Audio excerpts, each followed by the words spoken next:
Oh, I think I'm live. Sorry I'm late again. Life keeps getting in the way, life and cats. In fact, whenever I need to explain anything, what I usually say is I have cats. One inside and one outside. There we go. Honestly, my hair is not as gray as it looks on camera. When I look in the mirror, there's more brown to it and red highlights. I used to be a redhead, auburn hair. Sorry, I got scalp itchies. Anyway, I was feeding cats and making a stew for tonight's supper, and time just flew by, of course. This is my last cigarette for the day, so I'm going to savor it. They're too darned expensive, and I do like to breathe, but man, they're hard to kick. Anyway, what the hiss? Okay, my email has gone out, so people who wait for an email notice will have a couple minutes to log in.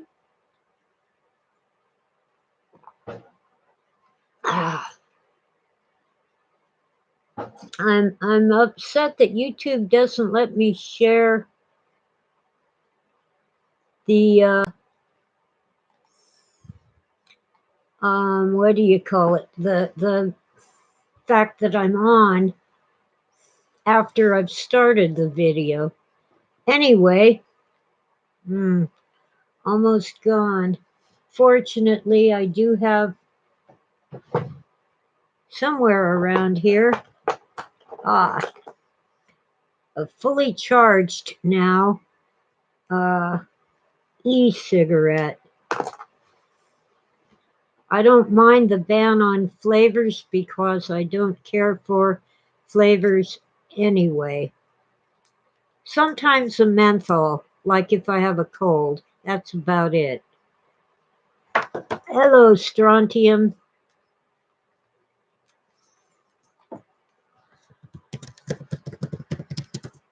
Yes, YouTube has a little bell up in the right-hand corner.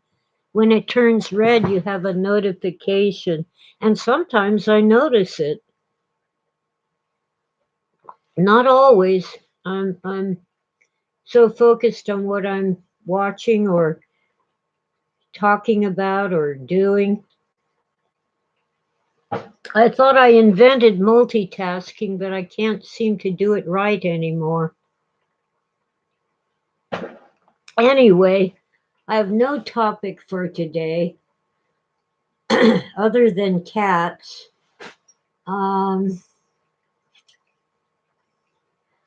I ordered from Amazon a cheap little cat scratching post, and it has a thing she can sit on. Of course, she just loves the box that it came in. Let's see if I can turn the camera around.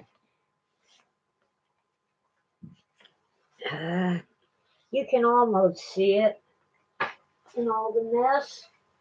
Here. It weighs 10 pounds, so I can't hold it very long. Anyway, I put all her toys on the top level, and that's how she figured out that it was for her. Toys, catnip, and cat treats. All right. Oh, that hurt my back a little. My back is really bad. Anyway, last night, you see, I sleep in the recliner chair because I can't sleep lying flat. My back goes into spasms and I can't breathe. And she's been driving me nuts at night, trying to fit herself into the chair by pushing me into a tiny space that I don't fit in. Last night she slept on her new scratching post slash cat condo or cat patio. Yeah, I guess it's a catio. She's always been an indoor cat since before I rescued her, but she really wants to go outside. And I'm afraid she's too ignorant of the problems with outside. Like here we have skunks and raccoons, coyotes, mountain lions, bears, as well as squirrels, birds, and bugs. Let's see. All right. YouTube thinks my last name is a cuss word. Cyberpunk. Yeah, William Gibson really started cyberpunk, but he said that he got the idea from Philip K. Dick. I suppose some of Phil's works do fit into the genre. It's pretty loosely defined. I'm not sure that Phil invented the term android. I think it's been around. Let's see, where did the term android originate? Uh, it would help if I didn't have so many typos. Okay. Dates back to the time of Albert Magnus, who lived between 1193 and 1280. I thought it was older than Phil. Uh, let's see. I'll copy and paste what Google said. Oh, it's too long to post. Control X, post this, post the next bit. Had to cut it apart to get it to post. French writer Villiers, I guess. Doesn't have to make sense, it's French. Popularized the term in his 1886 novel L'Eve, Future. Is that what it says, or did I? Okay, there should be a period after future. There is. I guess that's, I'm not sure what Eve is in French.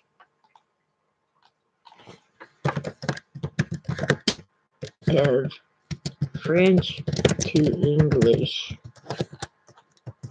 Yeah, it means eve, as in evening, the eve of the future, I guess, or the future eve. The term android appears in U.S. patents as early as 1863 in reference to miniature human-like toy automations. I think they mean automatons. Well, Sleepy Dave, using his daughter's YouTube account. Your daughter subscribed to me? This is not for children, you know. I try not to cuss, but uh, my channel is marked that nothing I post is for children. Therefore, I won't get banned for subjecting our little children to um, bad stuff. Oh, hi, Oswald and Tim.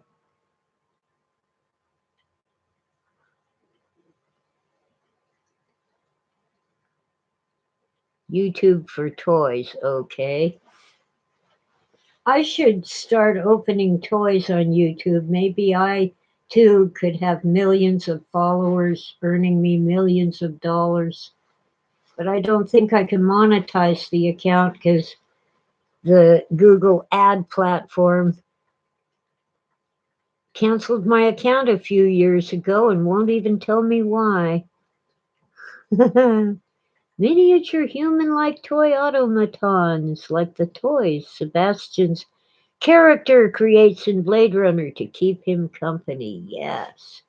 Yes, absolutely. Automatons are like marionettes without the strings.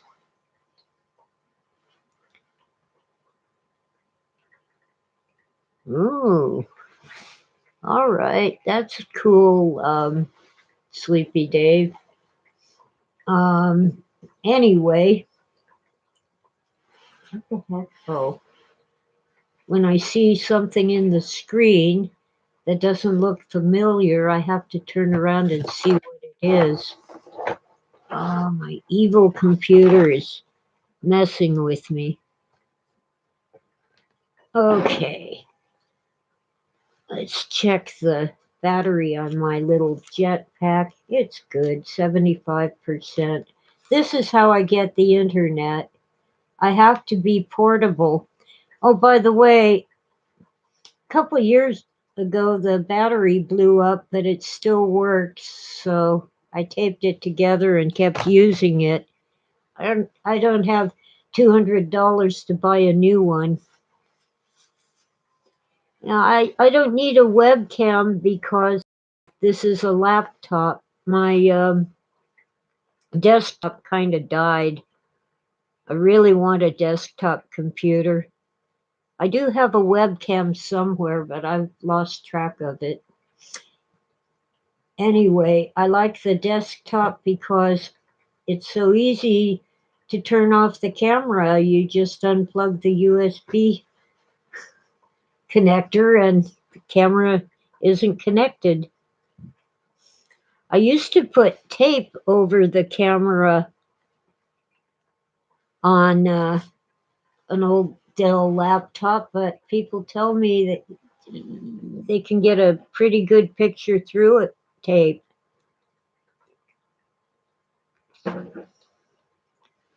Um, I don't believe Sebastian had any toys in Philip K. Dick's novel.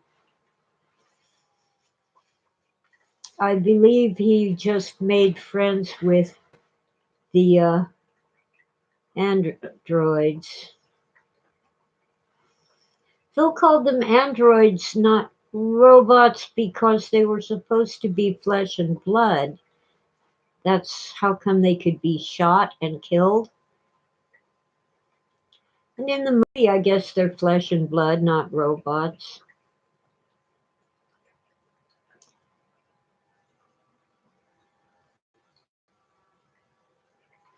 If I remember correctly, I'm not sure his name was Sebastian, might be, but Sebastian had a television set that just didn't work right. But the apartment building was so empty that when he never had to clean his apartment or fix anything when he was tired of living in it because of all the problems. He just moved to another vacant apartment. Everyone who could was leaving Earth for the colonies, and to encourage them,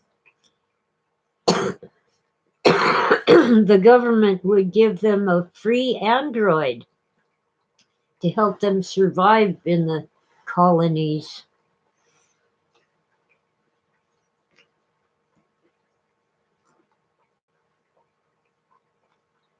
Children in the cosmic puppets were spooky, making those golems or whatever. Oh, yeah. The idea was that we are controlled by a bunch of naughty children. Kind of, that idea kind of got stolen for a Star Trek episode. Or, no, I'm sorry. Yeah, I guess Trelane is sort of, but he didn't make the people. But no, there was a Twilight Zone episode in which a man and woman woke up in a strange town and nobody else was there, and it turned out they were inside a child's toy town, kind of like a dollhouse. Even so, they weren't made by the alien. Um, hmm. So anyway,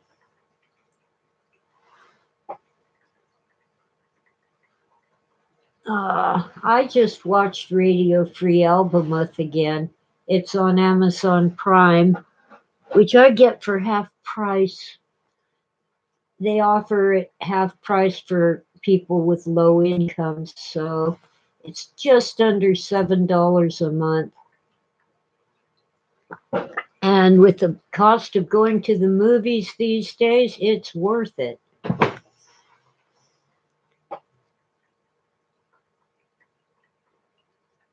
Ah, her pets, that's right.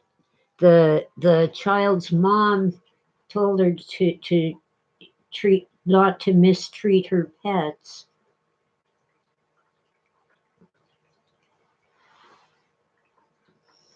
In the Twilight Zone episode, right.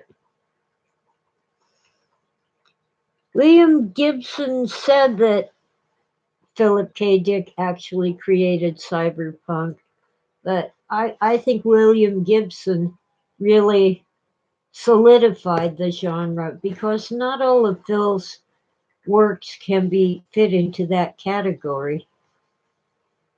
It um, there are signs of it. There's templates that cyberpunk writers use, whether consciously or not. Oh, hi, Sandra. Hi. Well, Mel's Wheels, Sleepy Dave, to get on that plan, you apply, you go to Amazon, you go to Amazon Prime, and eventually, in all the clicking, you find a page where you can apply. You go to where you I think you go to where you pay for it, but instead of paying, you put in an application for the low income rate. And then you get Amazon Prime at, I think it's $6.95 a month. And as I said, you can spend $50 seeing one movie in the theater. Oh yes, Strontium.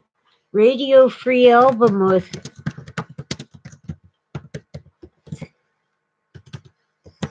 is a film based on the novel. It's considered by me and others the most faithful adaptation of a Philip K. Dick work.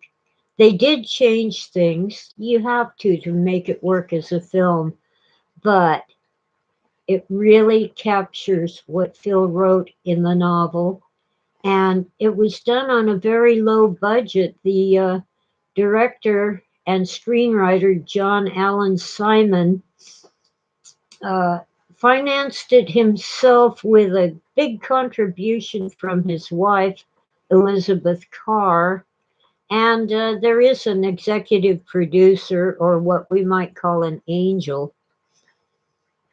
Yeah, Valis is a novel that Phil wrote when his editor turned down Radio Free Albemuth. Radio Free Albemuth was originally called Valis, and then he started calling both books Valis System A. But he changed the title of the first novel, Valis, to Radio Free Albemuth. By the way, Valis was also rejected, as was Divine Invasion.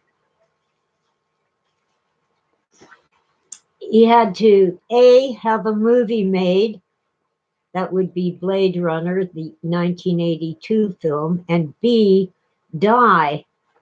I believe he was still alive when Valis got published because of the movie. But some of his finest works didn't get published till he was dead, and there was a movie called Blade Runner. And even then, some of them took quite a while because Blade Runner flopped at the box office. And it was saved by the video revolution. You know, VCRs with cassette tape movies. It became a cult classic, and now it's just a plain classic. I want to see a movie of Ubik.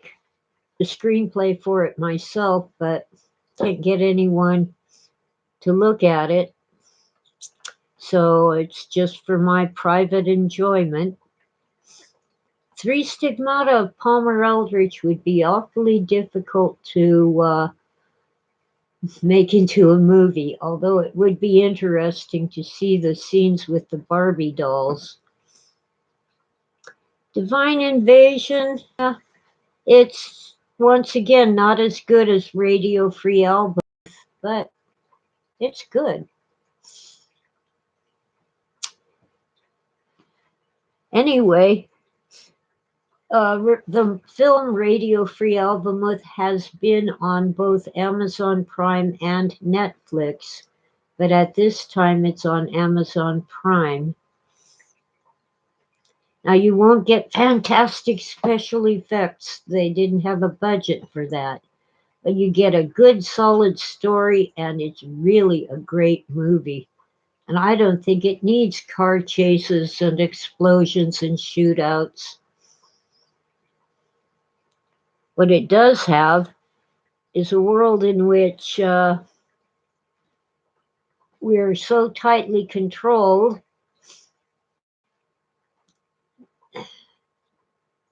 In some ways, it's worse than Nazi Germany or the Soviet Union.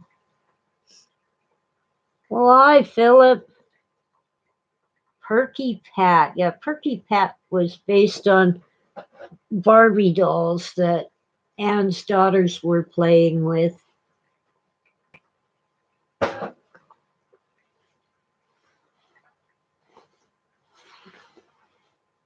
When my baby sister was into Barbies,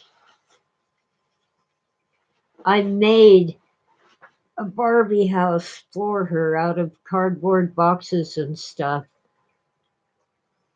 I hope she appreciated it. Oh dear, Phillips. I don't have three cats, just two. One inside, one outside. Oh, and I can smell the stew cooking. All I've put in the slow cooker so far is the veggies. I splurged 2 days ago and bought a steak at the grocery store. So 2 nights in a row I had steak for dinner. And today what's left is going into a stew with onions and celery and carrots and garlic and potatoes. Indian food, Oswald. I want to know what curry is supposed to taste like. It never comes out the way I like it, but you know, I'm a gringa. I can't tolerate much in the way of hot peppers. Stuffers pizza. Well, you know, the steak was under $15 and I'm getting 3 meals out. I should have bought cabbage though. I'm really thinking I want cabbage. Well, maybe next time. Oh, food stamps. I no longer qualify for food stamps because I make almost 600 a month on Social Security. Are they nuts? You can't rent a room for $600 a month even if you don't eat. Stofers. Stofers? Hmm. Oh well. I don't know how I'm hanging on to this house. My Social Security went up by $1. Now it's $6. Excuse me. Now it's $591 a month, and I can't sell my jam anymore. The county says I need this permit, and the permit costs hundreds of dollars. A food handler's license isn't enough. You have to have another one to sell food.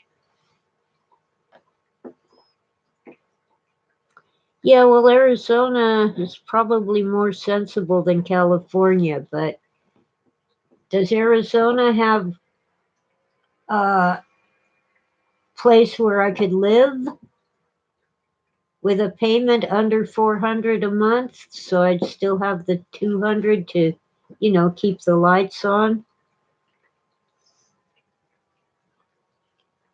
Homemade jam black market. Yeah, well, I can give my jam away.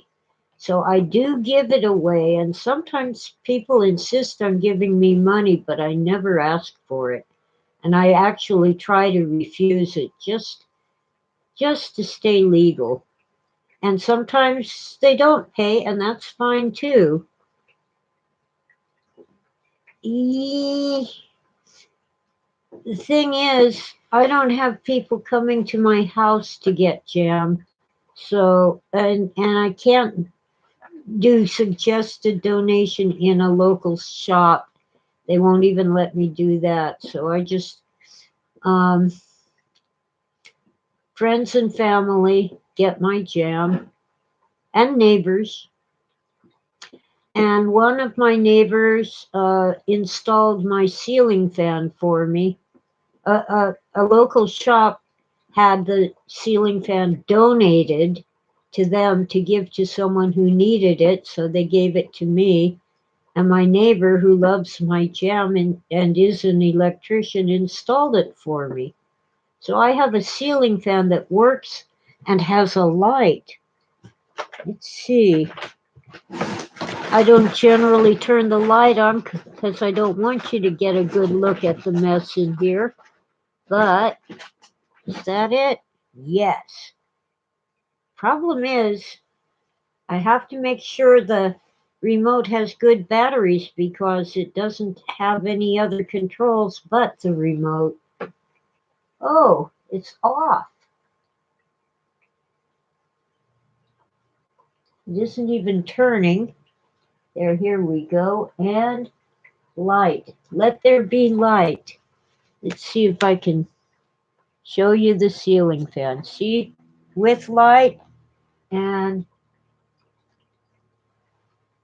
without light. Okay, now you've seen the ceiling fan. The cat must have walked on the remote and turned it off, but it's on now.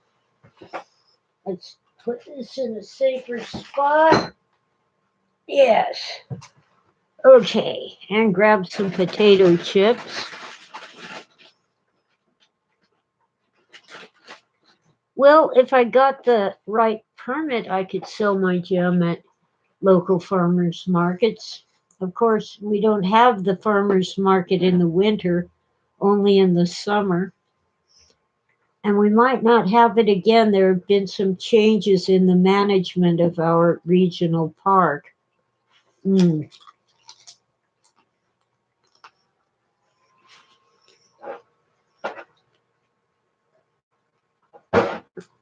As you can see, I'm not starving.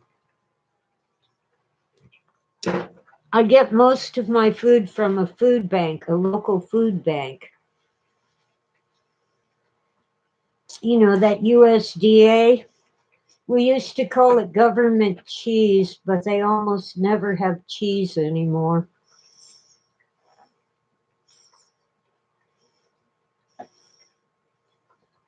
Mm, the oak tree dropped even more branches over Christmas. The biggest one came down over Thanksgiving, 30 and 40-foot long branches. One neighbor took loppers to the small parts, but the big branches are kind of like small trees, 30, 40 feet, and heavy because it's oak. It's still there. I can't get into one of my sheds because I can't get through the branches, but I'll deal with it. Someone will come along to help. My son said he would, but he's been working too much overtime and can't get down here. We're up on the mountain, but we're down south from where he is. My grand. Oh yeah, Mom got the government cheese in the 70s, no 80s. It was, Velveeta without the Velveeta label.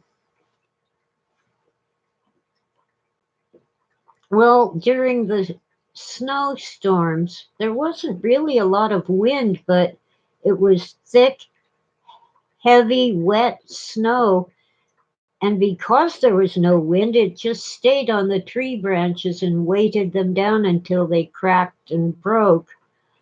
And that particular oak tree was kind of in trouble anyway.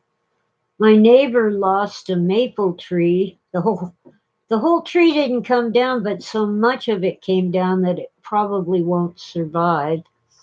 And there's cedar branches and pine branches all up and down the street.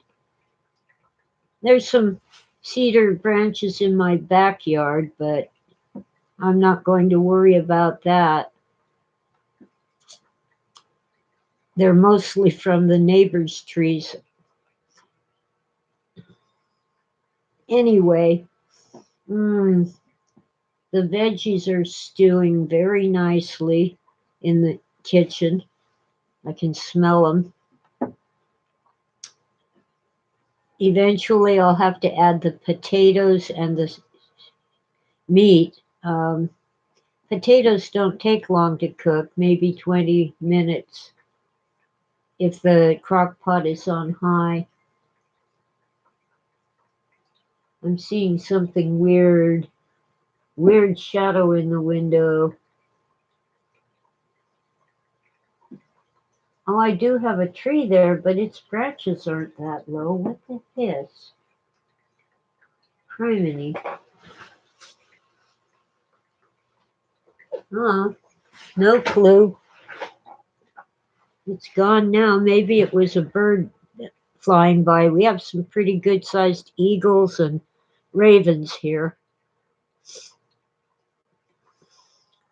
Yeah, I love baked potatoes, but um, I'm making stew. But I have two potatoes, so one can get baked. You know what I do to make it bake? Uh, Cook all the way inside and cook faster without, you know, setting the oven so hot that it scorches the outside. I take a skewer like you use for skewers, a metal skewer like for shish kebab or shrimps and veggies on a skewer, and I shove it through the potato the long way down the middle, and the metal being inside the potato and outside, the metal heats up and cooks the center of the potato.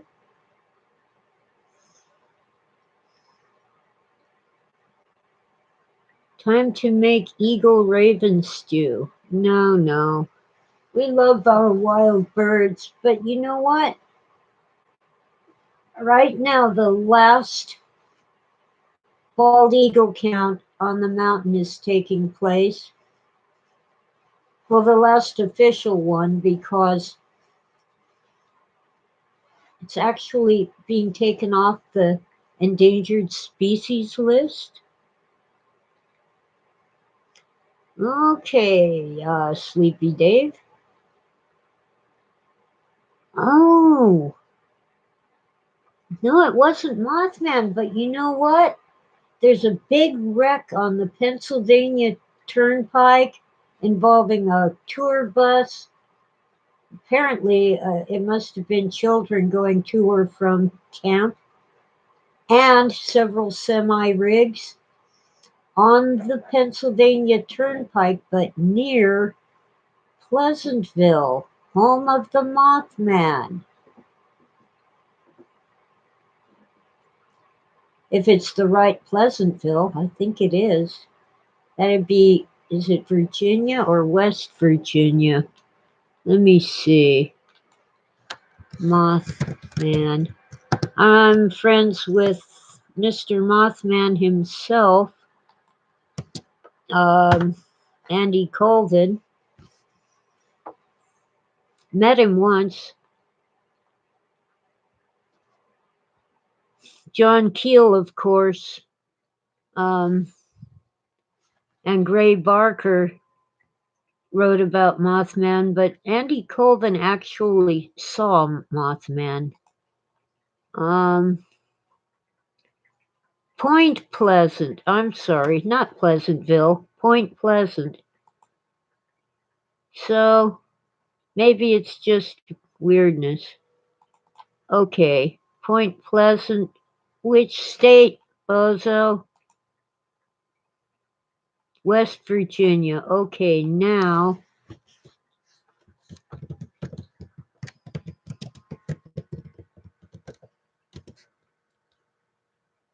closed, crash. Let's see if I can get today's news about the Pennsylvania Turnpike.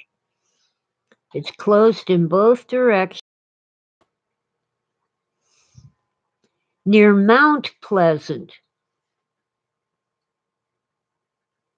Okay,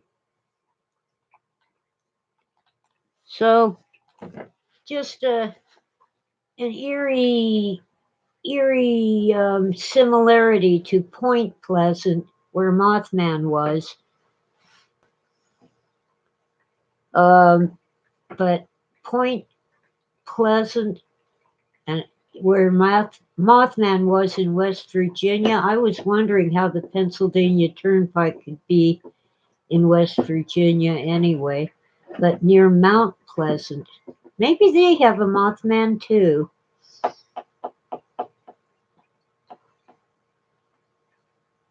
Who knows? Anyway, um, the smell of stew is getting to me. I still have to chop the beef into little cubes.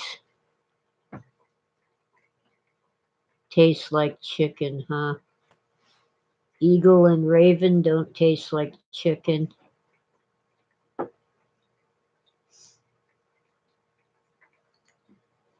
Yeah. So Philip thinks cedar should keep Mothman away. Yeah. The environmentally friendly mothballs are made from cedar. There's a Mount Pleasant in Michigan.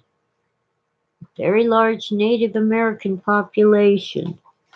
Yeah, I get that. Where is Mount Pleasant, Pennsylvania Turnpike? It could go through Michigan, I guess. I don't know. What the heck is TWA? Oh, it apparently it's somewhere near Pittsburgh. Oh my God, 5 people died. Mount Pleasant, Pennsylvania. Okay, 45 miles southeast of Pittsburgh. I've heard of Pittsburgh. Hmm.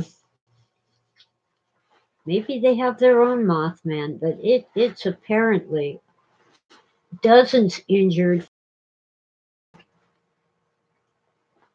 Turnpike closed. Wow.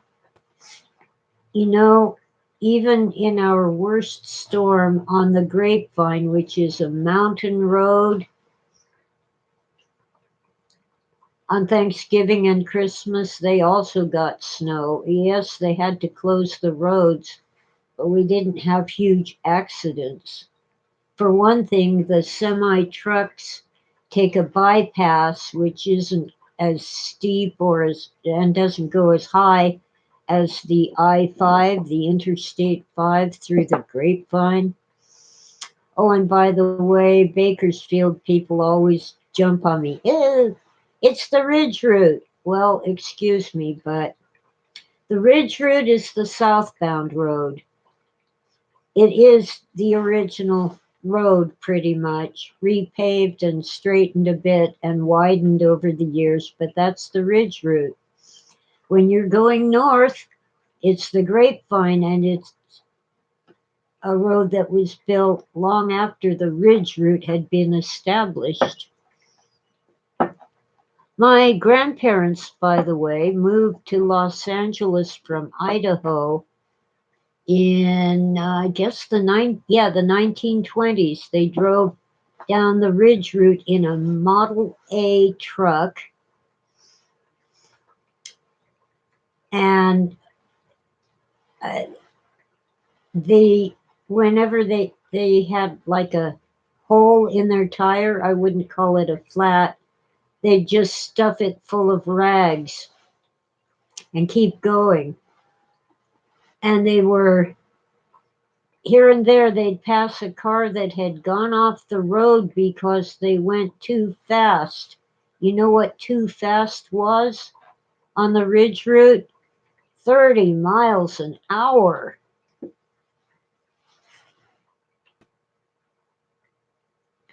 Yeah, we should avoid places called Pleasant and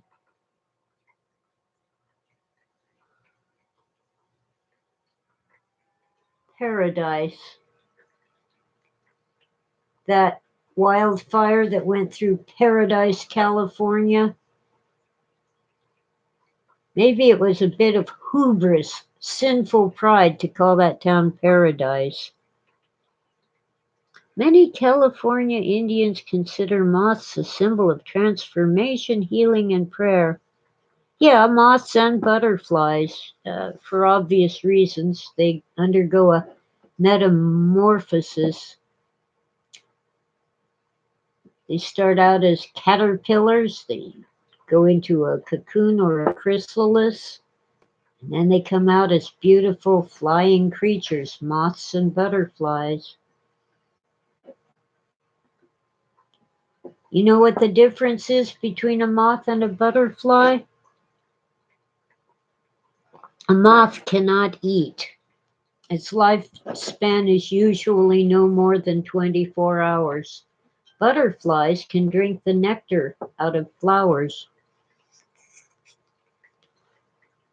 Oh, man, I wonder real. Yes, a Ford Model A. Well, in the 20s, that's what people had. And it was a beat up old truck, off the farm. Looney Lane. That'd be a place to live, wouldn't it? Anyway, I kind of like Friendly Lane. It has lived up to its name pretty much. My weekender neighbors, see, there's flatlanders who come up the mountains to play, and then there's weekenders who own vacation cabins up here. They don't live here year round.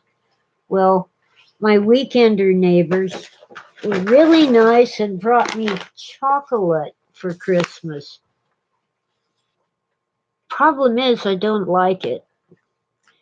Organic sounds good, but dark chocolate with tart cherry, I can't really taste the cherry. It's just like baker's chocolate. It isn't sweet enough, but I have a workaround.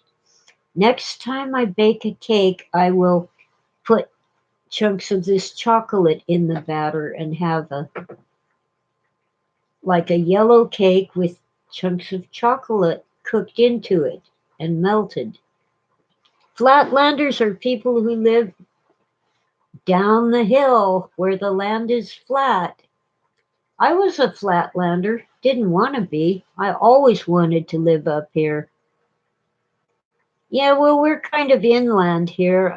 We're about 75 miles from the ocean. But it is possible to visit the beach, go up the mountain to ski, and then take in a movie all in one day.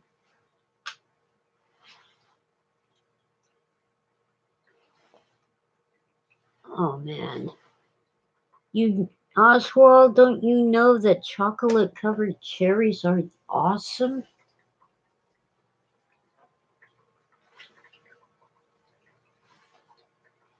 Yeah.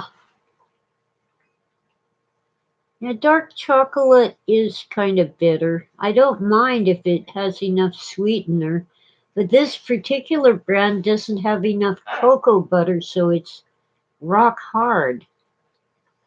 In addition to having not enough sweetener, let's see if it's sweetened at all. Organic chocolate liquor, organic cane sugar, yeah, it's sweetened, organic cocoa butter, tart cherries, which is cherries, rice flour, and sunflower oil. Oh, the cherries are not sweetened. I can't taste them anyway. Organic soy lecithin and emulsifier. Organic vanilla. Natural cherry flavor. What is natural cherry flavor? Do you know that MSG is natural? And we don't want too much MSG in our food. It raises the level of sodium in your blood to dangerous levels if you have problems with high blood pressure. Apparently, honey is good for the lungs. Well, hi, Michael or Michael. Um, that's good to know. I have some local raw organic honey. It's been filtered but not cooked. I should start eating it by the spoonful. That's what I used to do. Sometimes what I like to do is take a bowl and put in some peanut butter and some honey and mix it up real good with a fork and then put it on toast. What's a shy eater, Tim?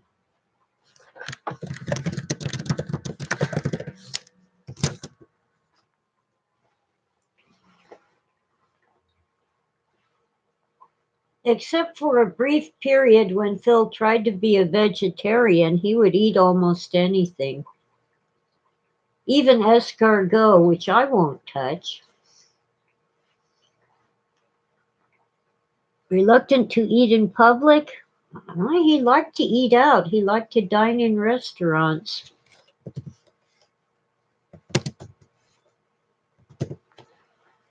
And he'd bring friends with him.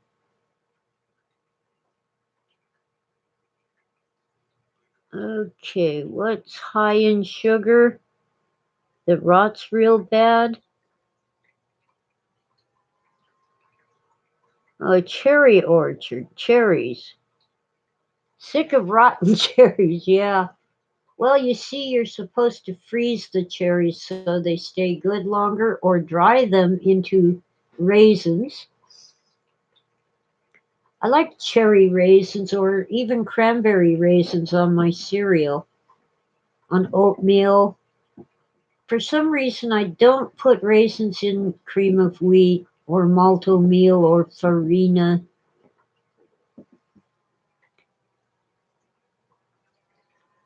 Oh, skookum is the Spokane name for Sasquatch. I didn't know that, Philip. Very interesting. Do you know that many of the tribes in North America call Bigfoot almost the same as the orangutan? Uh, the orangutan, that orange ape, is called Old Man of the Forest by the locals. Well, Sasquatch or Bigfoot is called something like Man of the Forest. not old, but man, they have always considered Bigfoot to be human, just kind of a weird looking human with a lot of hair. The researchers and filmmakers and self appointed experts often say that many Bigfoot sightings are actually feral people. Um, I suppose you might say homeless, living in the wild. Who knows? I do know there's a bear in this town, but I've never seen it. So I used to tease people and say there's no such thing as bears. They're just Bigfoot in a bear suit. You know, yeah, there's a bear in at the zoo, but that's just some guy in a costume. There's photos of bears, but they're all fake. They're photoshopped. Because I've never seen a bear.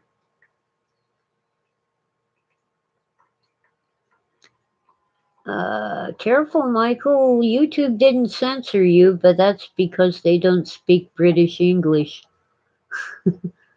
I guess ours is okay. There are quite fanciful theories about Bigfoots. Are they Bigfoots or big feet? I don't know, but I'll bet you they're real.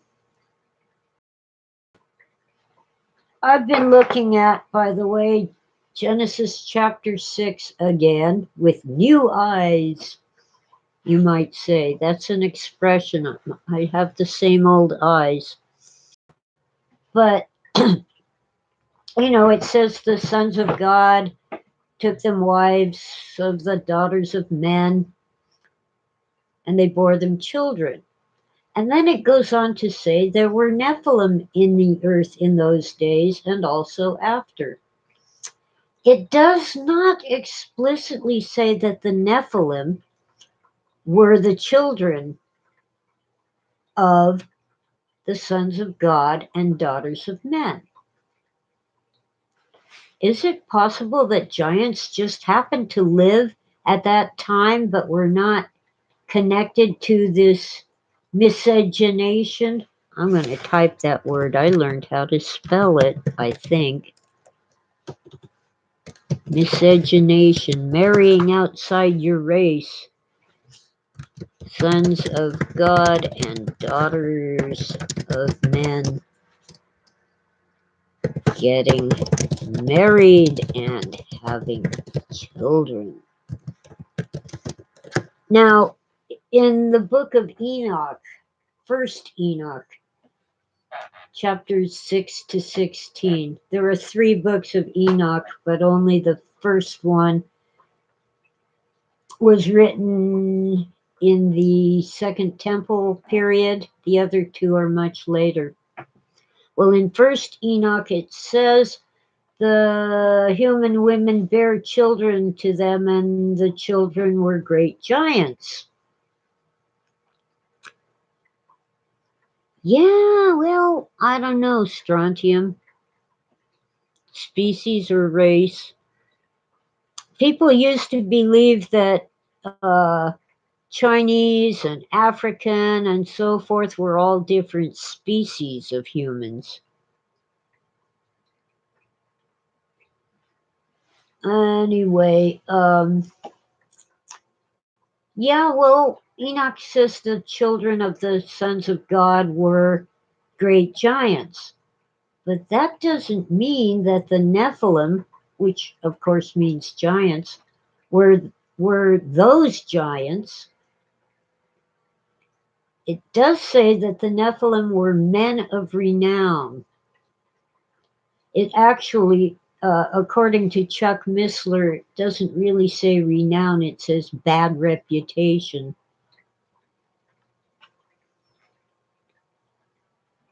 And Enoch is not scripture, but maybe he's right, and the children of the sons of God were great giants. But why can't we have two races of giants? One that's just already there on the earth. That would explain, for example, how giants like why am I blank? Nimrod could be on the earth after the flood, even after the flood killed off all the giants. Maybe those particular giants were a genetic difference among humans. Oh, that's interesting, Oswald. I hadn't heard that. Most East Asians are not Neanderthals or Cro-Magnons, but a third early proto-human. I haven't heard that. Could that be the? Oh, I almost had the word.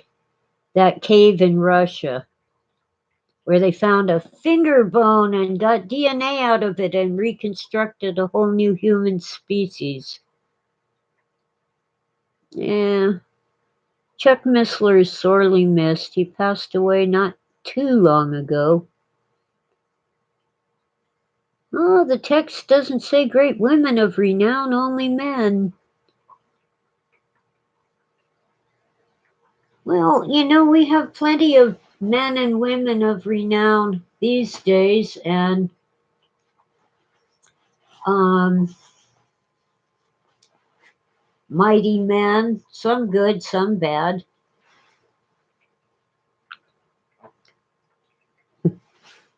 Yeah, Jude. Jude has only one chapter. That's why the citation gets only one number. It's the verse.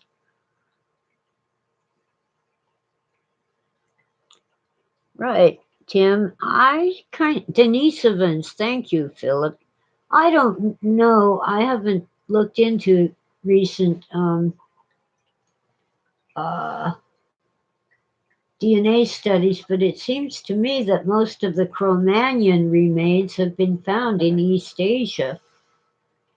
Neanderthals mostly in Europe, Western Europe. And I kind of suspect that many of these early so-called hominids were really humans. Our DNA technology isn't as good as you think it is. And then there are those who say, and there were Nephilim in the earth in those days, is not talking about the days of Noah, but the days of Jash. Oh God, is it Jasher? I think, who is like before Noah. He isn't even Noah's father. He must be his. All right. I can't remember. I wasn't planning to talk about this, so I didn't bone up on who these peoples are. Jared. Okay. I just thought of it while looking up the verse. Jared. I mean the chapter. Genesis chapter 5. Evil typos. Chapter 5. The days of Jared, when men began to call upon the name of the Lord. Well, excuse me. It really says profane. Once again, I got that from Chuck Missler, but other scholars agree.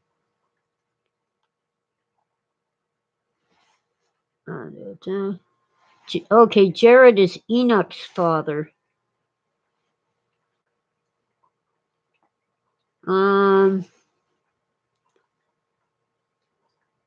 So anyway, there are those who say that the Nephilim really lived in the time of Jared. Okay. that's just a genealogy, so maybe it's Genesis chapter 4, where it says the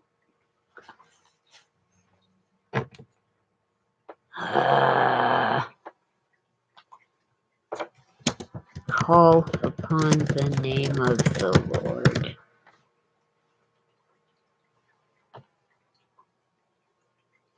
Yeah.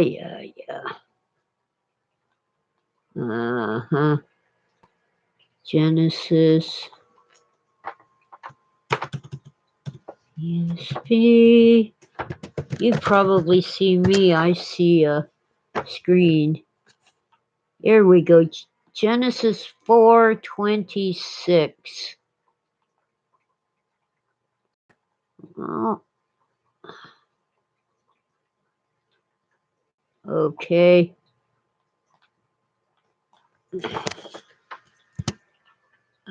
TT 4:26. Okay.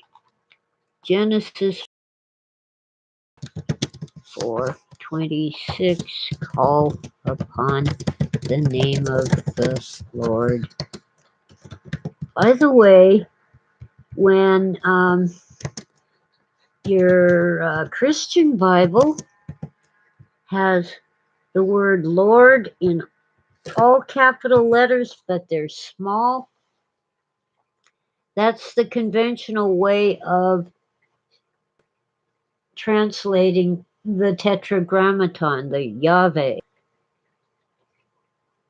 Good Orthodox Jews won't say Yahweh or Yahweh. They'll say Hashem, the name, or they'll say Adonai, Lord. Hashem, Hebrew for the name Adonai. I believe that's Greek. Could be Hebrew for Lord. Oh, yeah. I have a feeling they don't want servicemen and women to use the DNA test because it might enable terrorists to track down your family. You see, they don't. When they have a feud, they don't just kill you, your wife, your kids, and your parents. They go after first, second, and third cousins too, as if you were a whole tribe. Now let's see if I can get this to pop up.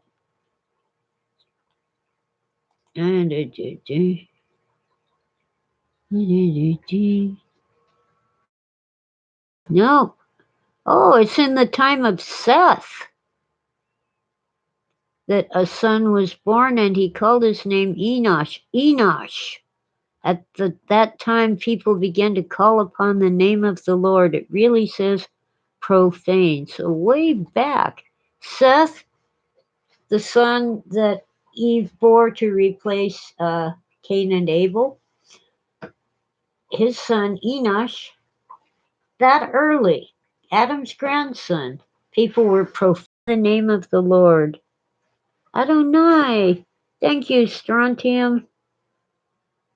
That must be Hebrew because it sure ain't Greek. My Lord, do you know that at a certain point in the history of ancient Greece, there appeared a culture that wrote Greek backwards? They were probably writing Hebrew, and that's probably why some experts will tell us that the Dani of ancient Greece were actually from the tribe of Dan, who left Egypt in their ships, who left the promised land in their ships. Dan was always leaving, especially if there was a battle to be fought. They'd get in their ships and leave. And of course, Greece was a seafaring nation, still is pretty much. But where was I going with that? Anybody know? Oh, so maybe the Dani were writing Hebrew, not writing Greek backwards. Time to decolonize oppressive Hebrew? What?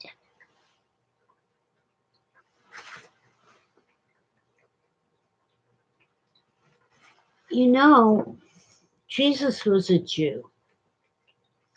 Christians are standing on the shoulders of the Old Testament, which was written by, well, Hebrews, Israelites. Jews, today, when we say that, we mean okay, strontium, just a joke. Any Hebrew or Israelite, we call them a Jew. But there were 12 tribes, and the Jews were only one. It makes me wonder, though, when they tried in some university courses where they're not Christians and they're talking about Jesus, they tell us he was a Pharisee. Couldn't be. Wrong tribe. Jesus was a Jew, tribe of Judah. Only Benjamites from the tribe of Benjamin could be. No, I'm sorry. Got it backwards. Benjamites are like something else. Levites. Only Levites could be priests, like the Sadducees, but Benjamites could be Pharisees. Pharisees were more like teachers, rabbis, not priests. And if I remember correctly, Saul of Tarsus, was a Benjamite, not a priest, a rabbi. Pharisee of the Pharisees. Yeah, yeah. Paul, whose original name was actually something like Shaul, but we call him Paul or Saul. He was a Benjamite. But Jesus couldn't be a Pharisee. He was the wrong tribe. He was from Judah, not Benjamin or Levi. Yeah, well, interestingly, in end times prophecies, the tribe of Dan is not included in the list of the tribes of Israel, like in Revelation. You have two tribes from Joseph, Ephraim. Everyone wants to say Ephraim, and that drives me nuts. It's Ephraim and Manasseh.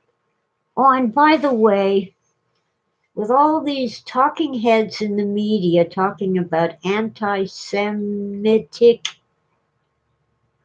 people and actions, why can't they say Semitic? They keep saying Semitic. Oh, and then when they talk about impeachment, they say impeachment. Spearmint, peppermint, impeachment, right? No, it's impeachment. The vowels are there for a reason. This isn't Hebrew where people added the vowels 2,000 years later. We have vowels in English. Please use them.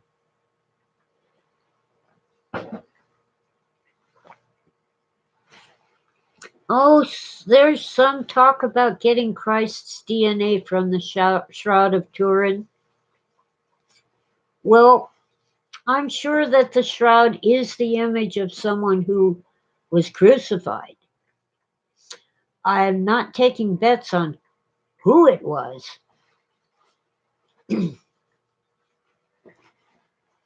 Well, yeah, the Hindu caste system, Philip, maybe a bit extreme, though. In the Hebrew tribes, one tribe wasn't like looked down on compared to another, the way untouchables are looked down on in the Hindu caste system. And of course, even now, the Brahmins are looked up to. The Brahmins tend to be very light, you know, fair skinned. They don't even necessarily have black hair. They're apparently more closely related to Persians than to the people of India with their brown skin and black hair. Interesting. It's a racial thing. Among the 12 tribes, they were all pretty much, descendants of Shem, Noah's son Shem, Shemites, Semites, not Semites, Semites. So it's anti Semitism. What else is driving me nuts? Thank you, Strontium. I try to find people who know how to pronounce words and listen to them to get the correct pronunciation. I try. Ever since I came across the word AWRY and finally heard someone say it, I don't know, on TV, I think. When I was just reading it in books, I thought it was, oh, something's going mad on my computer. I hate mouse pads. I thought it was Ari, like that. Until I heard someone say it out loud and I got the connection. It was rye. So I read these books about horses, and the girl's hair was always awry after riding a horse. Well, it wasn't awry, it was awry. I hear a kitty cat. Hang on a minute. I fed you 6 times, sweetie. You still won't come in the house. If I open the door, will you come in? Will you? No. Huh. I have given the outside cat, Sweetie, kibble, canned food, people tuna, more canned food, more kibble. I think she's feeding the whole neighborhood. Yes, the best laid plans of mice and men actually goes gang after glay, but in English, not Scottish, we say often go awry. I can't say the whole thing in Scottish. It took me forever to learn gang after glay, and I believe that's Robert Burns' words of wisdom. Let's see, we've been on over an hour, and this being, ooh, my veggies have been stewing in the slow cooker for 2 hours now. I need to go chop up the potatoes and pop them in, and the remains of the steak need to go in too. So, anyway, have a wonderful Sunday and enjoy 2020. And when you sign a document, don't just put 20. Because you know what? Someone could add and turn it into 2000, 2001, all the way up to 2019 or 2050 or 2099 and have you bound to a contract 20 years ago. And, oh, there's some H.P. Lovecraft audiobooks on YouTube for free. Yeah, someone told me about the shadow over Innsmouth. Was that you, Philip? I'm going to have to find that. But frankly, Lovecraft scares me. Anyway, thank you all for listening, and I'll try to be on time next week. Once again, I think